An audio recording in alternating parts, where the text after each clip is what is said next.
this is emotional eating, and I want Yeah. to be honest about it. I've got two different types. So I've got kettle corn and like some kind of cheese popcorn in two separate bowls. All right. This is an overeater speaking. And obviously Totally. I work out, I watch it all, but I still have this stuff. Yeah. And that's what it looks like. I've eaten dinner, I'm watching TV, I am not hungry, but I've eaten the popcorn and now my head goes, I need to finish it off with something sweet. I know, right? Like, Literally, I'm like, something sweet. Are you hungry or are you triggered? There's a big difference. So, physical hunger, it comes on gradually. Okay. You sort of, and listen, when I'm hangry, but it doesn't start there. It starts with, oh, wait, I'm starting to get hungry. I forgot to eat. And then, it's all in the head too. yeah, Like sometimes I'm not hungry and I'm like, oh, I think I need to eat. I haven't eaten in a few hours. And then my stomach is like, yeah, you're right. Like I start being hungry after I think it. yeah. So apparently, emotional hunger is that sort of feeling that comes on. It's very urgent, Mm-hmm. it's very sudden.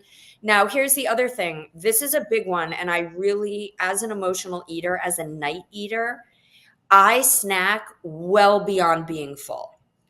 Yeah. So really, really, and my mom and I were talking about it. There's some rule to this. I can't remember. We read about it, but you're only supposed to fill your stomach up a certain amount. You're not supposed to fill your stomach all the way up every time. So physical hunger will be satisfied by a meal.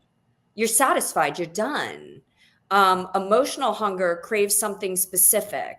Like, I'm going to sit here and now eat. So, my big things lately, and these are my replacement foods popcorn.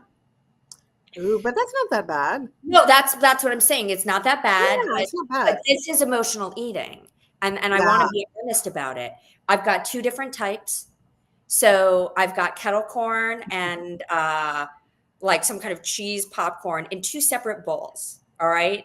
This is an overeater speaking. And obviously Totally. I work out, I watch it all, but I still have this stuff. Yeah. And that's what it looks like. I've eaten dinner, I'm watching TV, I am not hungry, but I've eaten the popcorn and now my head goes, I need to finish it off with something sweet. I know, right? Like, Literally, I'm like, something sweet. And now I've got a bowl of ice cream. yeah, I ceased being hungry 30 minutes ago. yeah.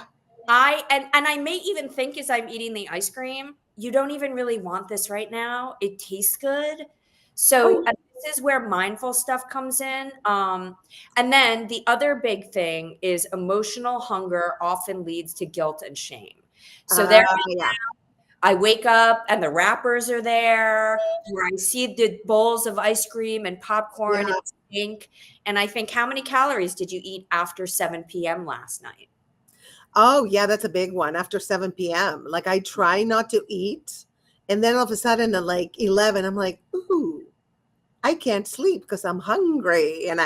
But you know what I pick? I pick like, I buy cherries because I love their like little candies, so I eat cherries, sometimes little carrots or whatever. So I'm craving, I don't have like potato chips, for example, which I love the ones with avocado oil, by the way, Boulder. Oh, Those are yeah. the best. They're great. And or just something sweet. I don't have anything here at the house because I know when I buy it, I eat it all in one shot. Like if at 11 p.m. I'm like, ooh, I'm hungry, and I have, let's say, banana bread, I'll eat the whole banana bread, Yeah. which is like 10,000 calories. Yeah. So this is where, things like having a buddy, Yeah. uh, being in a food program, having plotted out your meals. The other thing I do when I'm really serious, I don't keep this stuff in my house. That's the best way to do it. But you know what I do when I order food first? Like now, Whole Foods is going to deliver, and I ordered something salty and something sweet, which is like zucchini bread, and it's vegan. And then, but every time I'm like, it's vegan, it's okay, but it has calories. And Yeah. then potato chips, the ones that I told you about. So I bought the salt and and sweet because I'm like, okay, once a week I'm going to treat myself to that. But then after that is I'm on my, there's nothing.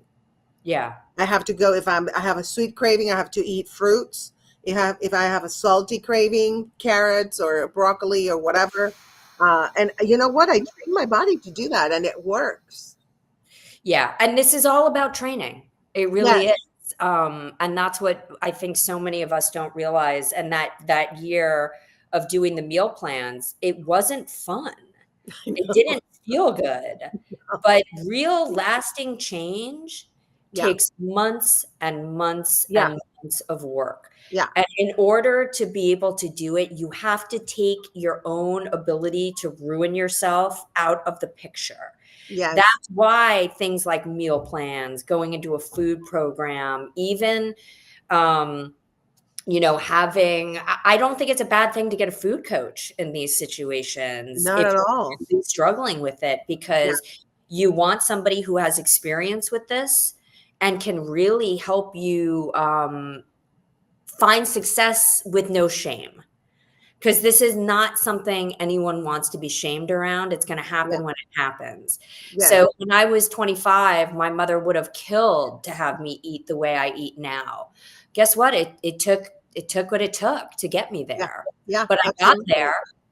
So But you know what? Once you retrain your palate and your brain, like now I crave good foods. yeah, Like me my too. body, because once we take away the emotional part of it, the craving, your Yeah, body will let you know what you need. right. But I want to go back to the fan story you put in this one, because I want us to talk about this a little bit. So first of all, another tip is always to do the HALT thing: hungry, angry, lonely, tired. Yes. But you have to do that in these kinds of situations. So the fan story is Luis from Miami. I realized every time I fought with my girlfriend, I'd drive to Taco Bell. I wasn't even hungry, just sad and scared and needing control. Hmm. So last night was the first time, probably in 5 years, I stopped and got fast food on the way home. And that is a habit I broke a long time ago. I happened to be at something last night. I didn't have time to stay and eat. And I realized on the way home I was hungry. I didn't have food in the house. But that is a trap. Oh yeah. You're on your way home, you're hungry, you've gotten in a fight with somebody. These are the behaviors that we get conditioned to when we are emotional eaters, that we think are like, I literally thought, well, this is going to be the quickest, easiest thing. And if it's gross, I'll just give some to the dog. But, of course, it was gross. And like, it made me not feel good.